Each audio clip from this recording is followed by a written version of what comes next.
Good morning students, welcome back to my YouTube channel BKH classes. पिला माने ए वर्ष HSC 2025 बा एनुअल हायर सेकेंडरी एग्जामिनेशन 2025 रे art science commerce एवं vocational stream रो पिला माने जो परीक्षा देइतिले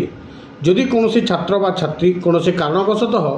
माल प्रैक्टिस रे बुक होई थाए ताहले council of higher secondary education Odisha तरफ ताको गोटे चांस दिया जाइछि। से निजको डिफेंड कला बोली जहाँ तथ्य अच्छी ताकू नहीं एक written information council of higher secondary education को तांकर मेल जरिया सबमिट कले से पुनर्बार निष्पत्ति नियाजिवो जो कि शिक्षार्थी बा छात्र छात्री नाम रोल नंबर रजिस्ट्रेशन नंबर क्यों कॉलेज रो एवं क्यों सब्जेक्ट से माल प्रैक्टिस हैला एवं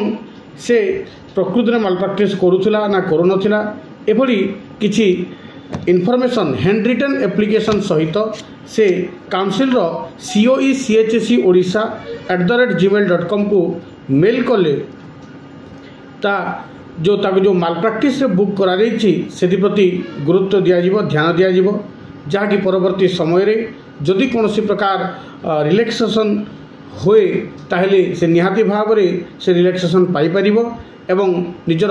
ना रे थिबा माल प्रैक्टिस हटिजिवो एवं जो एकाथर के समस्त रिजल्ट बाहर से समय ही रिजल्ट बाहरी पार। यार लास्ट डेट हूँ 21 एप्रिल 2025। तो पिला माने जदि एभली कौन छात्र बा छात्री अच्छी ताहले निहाती भाव में एक हैंड रिटन एप्लिकेशन को मेल करंतु एवं निजर जो माल प्रैक्टिस बुक होती ताकू उठेवाई रिक्वेस्ट करंतु जोटा कि आम कंट्रोलर ऑफ एग्जामिनेशन को करवा। Thank you, good bye.